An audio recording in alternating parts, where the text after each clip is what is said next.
Bien-aimés dans le Seigneur, Shalom, que toute la gloire revienne à notre Dieu, le maître de temps et des circonstances, lui qui a permis en ce jour merveilleux que nous puissions nous réveiller de bon pied. Il est le Seigneur de l'univers, il est celui qui prend soin des siens. Aujourd'hui, par sa grâce, nous allons aborder le 4e point de notre enseignement et le dernier de notre enseignement sur la doctrine saine ou la saine doctrine. Avant de commencer, nous voulons prier notre Dieu. Père éternel, nous voulons écouter ta parole. Notre vœu le plus cher est que celle-ci vienne accomplir un travail merveilleux dans notre vie. Que cette parole nous change, nous transforme, Seigneur Dieu d'amour éternel, et arrive à nous donner la carrure spirituelle que tu attends de nous en notre qualité de disciples, ô Dieu puissant et grand. Je me rappelle, la Bible nous renseigne et nous dit quelque part que les enfants d'Israël, dans leur détresse, ils crièrent à l'Éternel et l'Éternel leur envoya sa parole et sa parole les guérit. Laisse que la parole de ce matin apporte la guérison, apporte la vie, apporte le soutien, apporte la percée, apporte, Seigneur Dieu d'amour éternel, la vie au vrai sens du terme, ô Dieu puissant et grand. Nous voulons marcher à la clarté, Seigneur, de la lumière que toi tu nous as donnée, que tu nous as laissée. Seigneur Dieu, laisse que tout ce qui n'est pas de toi soit renvoyé dans les lieux arides, et cela dans le nom de Jésus-Christ. Nous proclamons ton règne, nous proclamons ta gloire, ô Dieu. La Bible me dit que là où est la présence de Dieu, là est la liberté. Permets-nous de vivre cette liberté et de jouir de cette liberté. C'est dans le nom de Jésus que nous t'avons ainsi prié de tout cœur et disons Amen. Acclamons celui qui vit à jamais et qui règne pour les siècles des siècles. Acclamons notre Dieu et Père. Acclamons celui qui nous aime, qui nous a aimé le premier et qui n'a point épargné son Fils, son unique. Oh, il est merveilleux, notre Dieu. Nous allons à présent procéder à la lecture de la parole. Le texte de base que nous retrouvons dans les Actes des Apôtres, au niveau du 2e chapitre, 41e et 42e verset. Acte 2, 41 à 42. Je lis au nom du Seigneur. Ceux qui acceptèrent sa parole furent baptisés, et en ce jour-là, le nombre des disciples augmenta d'environ 3000.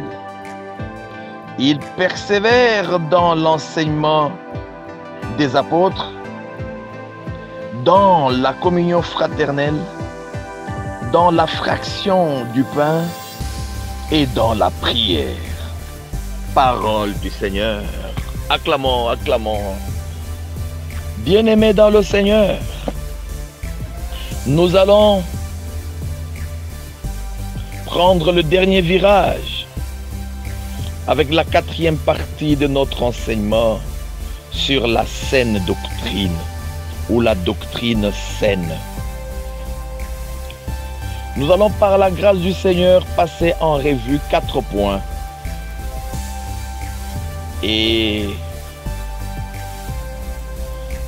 il y a des points qui contiennent 3 ou 4 sous-points. Alors, sans transition, Nous voulons commencer avec le premier point.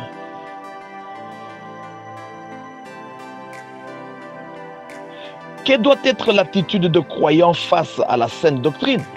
Quelle doit être l'attitude des croyants face à la saine doctrine? C'est une question qui constitue pratiquement le premier point. Alors voici la réponse. Les croyants doivent la respecter, c'est la première chose. Les croyants doivent la respecter. Bien-aimés, ce passage est extrêmement riche. Nous allons expliquer les expressions qui sont contenues dans celui-ci. Il y a 4 choses importantes dans ce passage. La première, c'est l'enseignement des apôtres. C'est quoi l'enseignement des apôtres? L'enseignement des apôtres, c'est le fondement qui permettait aux croyants de grandir et d'atteindre la maturité spirituelle. Il était constitué par l'écriture, bien-aimée dans le Seigneur, et la vérité révélée de Dieu. Les apôtres l'avaient reçu. Le Saint-Esprit anima le cœur et l'esprit des apôtres au cours de leur ministère, en les aidant à rédiger le Nouveau Testament. De nombreuses facettes de Jésus-Christ et son enseignement, bien-aimé dans le Seigneur, restait obscur pour les disciples. Il leur fallait un éclairage suffisant, bien-aimé dans le Seigneur. Mais grâce à son œuvre surnaturelle, ils en vinrent à une compréhension exacte du Seigneur et de son œuvre également. Ils firent donc en mesure, les disciples ou les apôtres, de les rapporter dans les évangiles et le reste des Écritures du Nouveau Testament. Et tout ce travail, bien-aimé dans le Seigneur, a été fait sous l'impulsion du Saint-Esprit de Dieu. Ils étaient constamment emportés par le Saint-Esprit de Dieu, ces hommes. Le Saint-Esprit est ainsi l'auteur et l'initiateur divin, le producteur des Écritures. Dieu le Saint-Esprit les a dirigés pour qu'ils composent et rapportent sans erreur les mots exacts qu'il voulait qu'ils écrivent, bien-aimés dans le Seigneur, tout en utilisant leur personnalité, leur manière de penser et leur vocabulaire. Les messages originaux de l'Écriture sont par conséquent inspirés, c'est-à-dire révélés par Dieu, et infaillibles. Infaillibles, c'est-à-dire sans erreur, bien-aimés. Voilà la parole authentique de Dieu. La deuxième chose, la communion fraternelle. La communion fraternelle, c'est l'association. La communion fraternelle, c'est le partage. Les chrétiens deviennent les partenaires de Jésus et tous les autres croyants. Nous pouvons lire dans 1 Jean 1,3, 1 Jean 1,3. C'est pourquoi, bien-aimés dans le Seigneur, les croyants ont le devoir spirituel de s'encourager mutuellement à persévérer dans la justice et l'obéissance. Bien-aimés, nous devons nous encourager les uns les autres.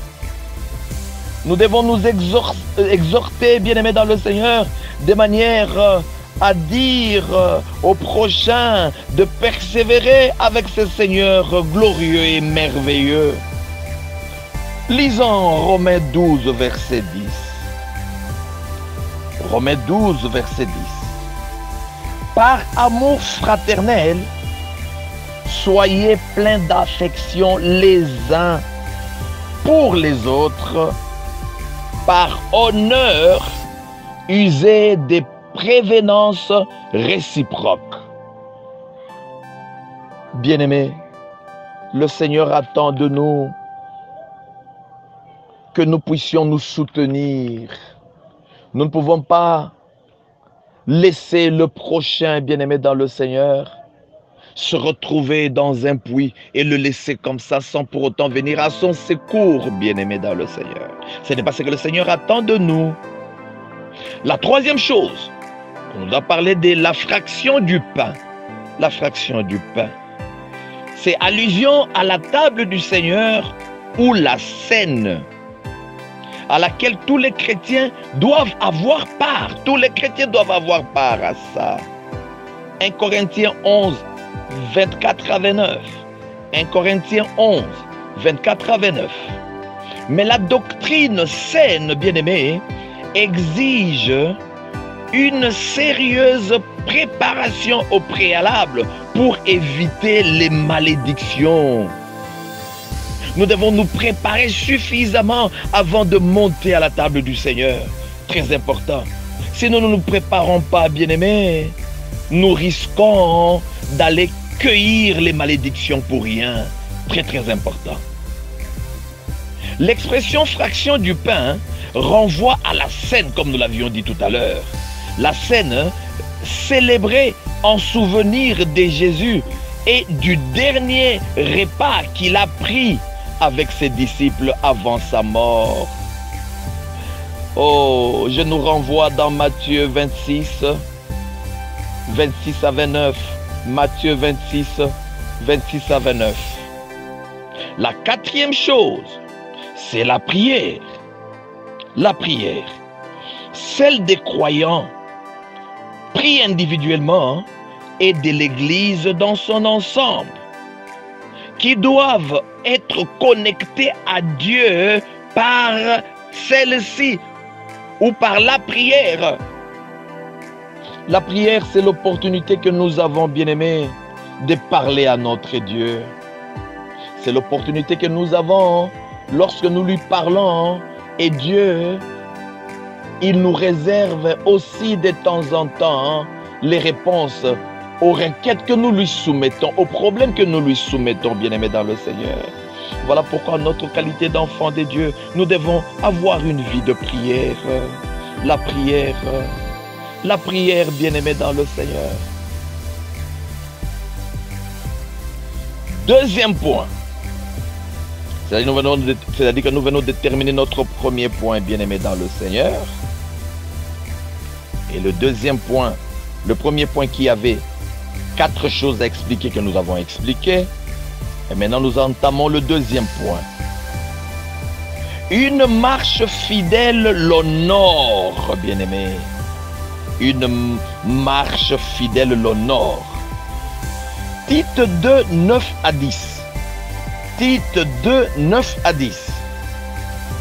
Exhorte les serviteurs à être soumis à leur maître, à leur plaire en toutes choses, à n'être point contredisant, à ne rien dérober, mais à montrer toujours une parfaite fidélité, afin de faire honorer en tout la doctrine de Dieu, notre Sauveur. Alléluia, acclamons cette parole. Acclamons cette parole. Bien-aimés dans le Seigneur, honorons en tout la doctrine saine. Il est souligné ici le but suprême d'une vie de piété. C'est de rendre attractifs les enseignements qui présentent Dieu comme le sauveur des pécheurs, bien-aimés. Notre Dieu est le seul et l'unique sauveur de pécheurs. Très important. Lorsque nous vulgarisons la parole de Dieu, nous devons dire aux gens la place centrale qu'occupe notre Dieu. D'abord, avant de parler de notre Seigneur. Très, très important. En notre qualité de disciples, nous ne sommes pas censés perdre de vue ces choses. Troisième point, bien-aimés. Par l'obéissance, les croyants sont conduits à mieux la connaître. À mieux la connaître. Connaître quoi? La saine doctrine. Jean 7, verset 17. Jean 7, verset 17.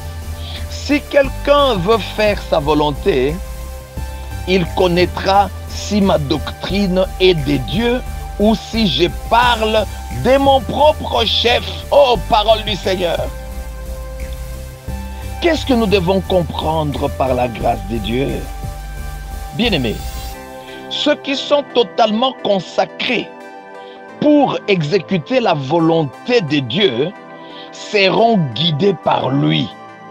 Lorsqu'ils affirmeront ces vérités fondamentales, nous sommes les outils que Dieu utilise pour, bien-aimés dans le Seigneur, répandre sa bonne parole qui contient les vérités indéniables. Grâce au ministère d'enseignement exercé par le Saint-Esprit, la vérité s'authentifiait d'elle-même, bien-aimés. S'authentifier d'elle-même. En notre qualité de disciples du Seigneur, bien-aimés, nous devons savoir qu'il y a des choses pour lesquelles Dieu attend de nous. L'obéissance, bien-aimés dans le Seigneur, nous devons obéir à ce que le patron de l'œuvre nous a dit, aux instructions que le patron de l'œuvre nous a communiquées, bien-aimés. Voilà ce qu'il attend de nous. Nous devons nous rappeler que lui-même, lorsqu'il était sur cette terre des hommes, exerçant son ministère, le Seigneur a fait preuve d'obéissance. Il a obéi à son Père sur toute la ligne. Le Seigneur n'avait jamais désobéi à son Père. Si notre Maître a donné le temps, bien aimé, nous n'avons pas de choix si ce n'est que de lui emboîter le pas. Ô disciples du Seigneur, que Dieu nous fasse grâce, que Dieu nous fasse grâce. Tel est mon vœu le plus cher ce matin. Quatrième point, ceux qui s'y opposent, qui sont-ils? Oh, ceux qui s'opposent à la doctrine saine ou à la saine doctrine. Qui sont-ils? Premièrement, orgueilleux, ignorants et se complaisent aux disputes de mots. Lisons 1 Timothée 3, 1 Timothée 6, 3 à 4. 1 Timothée 6, 3 à 4. Quelqu'un enseigne des fausses doctrines et ne s'attache pas aux saines paroles de notre Seigneur Jésus-Christ et à la doctrine qui est selon la piété, il est enflé d'orgueil. Il ne sait rien. Il a la maladie des questions oiseuses et des disputes de mots d'où naissent l'envie, les querelles, les calomnies, les mauvaises soupçons. Dans ce passage, Paul indique 3 caractéristiques pouvant nous amener à déceler, bien-aimés dans le Seigneur, les faux docteurs, ceux qui véhiculent les fausses paroles, ceux qui tordent, les Écritures. Premièrement, ils enseignent de fausses doctrines, c'est-à-dire des doctrines qui diffèrent de la révélation divine telle qu'elle se trouve dans les Écritures, ou qui la contredisent, bien-aimés. Galates 1, 6 à 9. Galates 1, 6 à 9. 2. Ils ne s'attachent pas aux saines paroles, c'est-à-dire qu'ils contestent les enseignements corrects, surtout ceux contenus dans les Écritures. Ce sont des opposants, bien-aimés dans le Seigneur. Oh, notre Seigneur a encore des opposants jusqu'aujourd'hui. Ils sont là, bien-aimés. Parmi ces opposants, il y a ceux qui font montre de l'orgueil, les orgueilleux. Les faux docteurs sont qualifiés comme de personnes orgueilleuses, bien-aimés dans le Seigneur. Troisièmement, ils rejettent la doctrine qui est selon la piété. Les enseignements qui ne se fondent pas sur les Écritures produiront toujours une vie éloignée à la sainteté, alors que Dieu nous attend à la vie de sainteté, bien-aimés dans le Seigneur. Menez une vie digne devant Dieu et devant les hommes. Préservez sa réputation qui vaut mieux qu'un parfum, bien-aimés dans le Seigneur. Que notre vie ne dégage pas une odeur nauséabonde devant notre Dieu et les hommes, mais que notre vie dégage une odeur agréable devant notre Dieu. Bien-aimés dans le Seigneur. Loin de faire preuve de piété, les faux docteurs portent la marque du péché. Ils sont des pleins pieds dans le péché, bien-aimés dans le Seigneur. Que le Seigneur nous aide à ne jamais nous retrouver un jour dans cette classe. Prions Dieu pour que cela ne nous arrive jamais. Dans ce passage, bien-aimés, il est fait mention des questions oiseuses et des disputes des mots. L'expression « question oiseuse » désigne, bien-aimés dans le Seigneur, les vaines spéculations. Les disputes de mots renvoient à des joutes oratoires. Du feu de leur orgueil et de leur ignorance, les faux docteurs ne comprennent pas la vérité divine. Ils ne comprennent pas la vérité divine. Ils sont à côté de la plaque. Ils s'attachent de façon obsessionnelle, bien-aimés dans le Seigneur, aux questions de terminologie. Et ils récusent la fiabilité et l'authenticité des Écritures. La liste des disputes que cela entraîne indique que l'esprit charnel, corrompu et vain des faux docteurs n'apporte rien de positif, bien-aimés dans le Seigneur. C'est un groupe constitué, bien-aimés dans le Seigneur, des destructeurs. Et ceux qui s'opposent, la Bible nous recommande de ne pas les accueillir, bien-aimés dans le Seigneur. La Bible nous dit ici que ne doivent pas être accueillis. 2 Jean 10, les faux docteurs. 2 Jean 10. Si quelqu'un vient à vous et n'apporte pas cette doctrine, ne le recevez pas dans votre maison et ne lui dites pas salut, car celui qui lui dit salut participe à ses mauvaises œuvres. Oh! Bien-aimés, cette instruction ne concerne pas l'accueil des personnes avec lesquelles existerait, bien-aimés dans le Seigneur, un désaccord sur des points mineurs. Les faux docteurs dont il est question menaient régulièrement des campagnes destinées à détruire les bases, les vérités fondamentales du christianisme, bien-aimés. La seule attitude appropriée consiste alors, pour un croyant authentique, à rompre totalement avec ces hérétiques. Les faux docteurs sont des hérétiques. Aucune faveur, aucune aide ne saurait leur être accordée. Oh, obéissons à l'instruction. Pas même une solution, bien-aimé dans le Seigneur. Le croyant ne devrait prêter assistance qu'à ceux qui proclament la vérité et rien que la vérité. De plus, si des croyants, bien-aimés dans le Seigneur, les invitent chez eux, cela sera interpellé comme une forme d'approbation de leurs propos et de leurs actes. Oh, faisons très attention. Faisons très attention. Le respect des règles de politesse envers les hommes, c'est le soutien accordé à ceux qui s'opposent aux vrais enseignements de Dieu que Jean condamne. Pas d'hospitalité offerte à ceux qui n'ont pas la foi, bien-aimés. Non. Apportons notre soutien, bien-aimés. Apportez notre soutien à une personne qui propage des erreurs doctrinales. C'est participer au mal dont elle est responsable. Oh, voilà la vérité. La propagation des fausses doctrines, bien-aimés dans le Seigneur, est chose grave.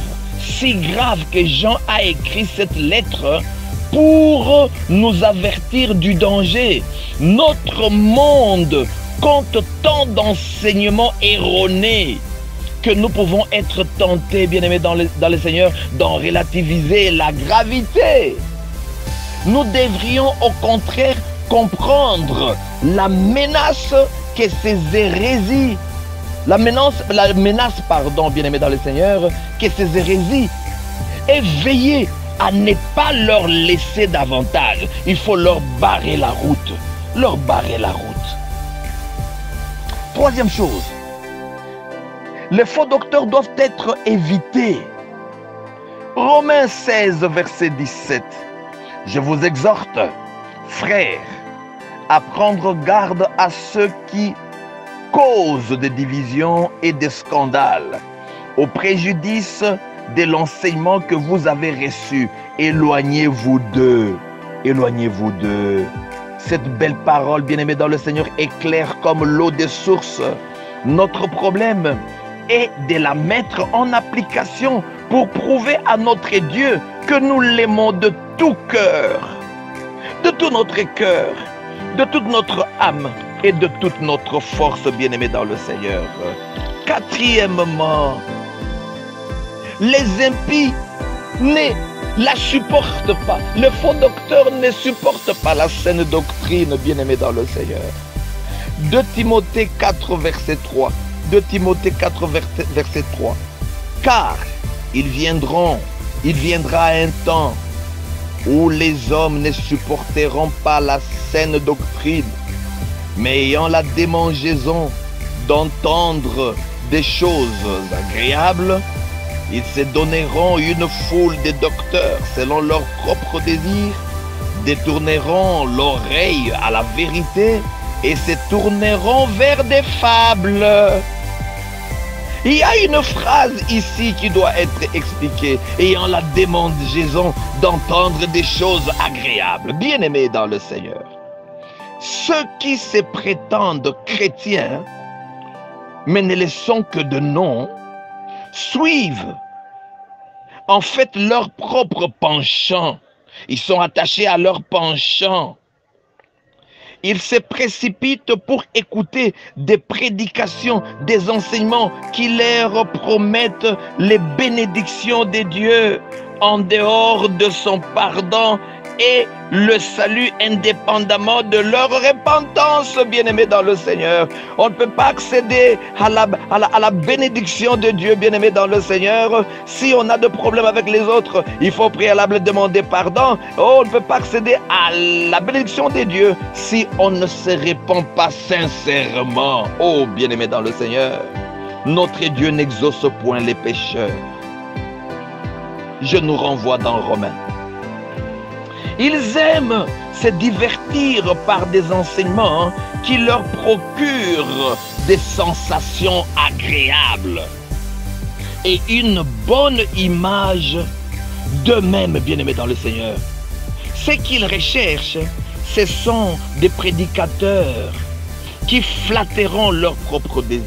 En somme, ces gens dictent ce qu'ils souhaitent entendre au lieu de laisser Dieu inspirer les prédicateurs par sa parole. Ils prennent des serviteurs du ventre en otage et pas des serviteurs authentiques.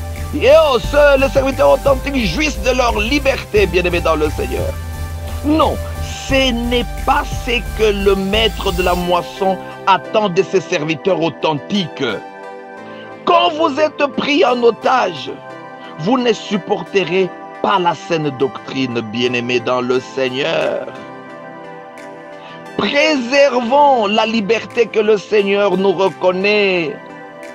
Le serviteur a un honneur et une dignité à préserver, bien-aimés dans le Seigneur. Ne vous laissez pas manipuler, ne nous laissons pas manipuler par ceux qui doivent, bien-aimés dans le Seigneur, nous considérer comme leur modèle. Non, bien-aimés dans le Seigneur, ne bradons pas la petite portion de responsabilité que le chef suprême de l'Église, notre Seigneur Jésus-Christ, nous reconnaît. Faisons plaisir à Dieu et non aux hommes, de peur qu'au final, le Seigneur de gloire ne nous dise « Éloignez-vous de moi, je ne vous avais jamais connu, bande de pratiquants de l'iniquité. » Oh, que Dieu bénisse sa parole, que Dieu bénisse sa parole. Seigneur, nous avons écouté ta parole. Aide-nous à marcher conformément à ce que celle-ci nous dit et nous communique, Père éternel.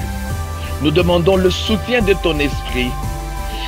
Et c'est dans le nom de Jésus-Christ, qui est notre Seigneur et notre Dieu, que nous avons ainsi prié de tout cœur et nous disons Amen, Amen, Amen. Bon dimanche à tous et à chacun. Si Dieu le veut, nous allons nous retrouver le dimanche prochain. Bye bye. Abonnez-vous sur notre chaîne Escalator TV. Escalator TV, c'est la culture dans sa diversité.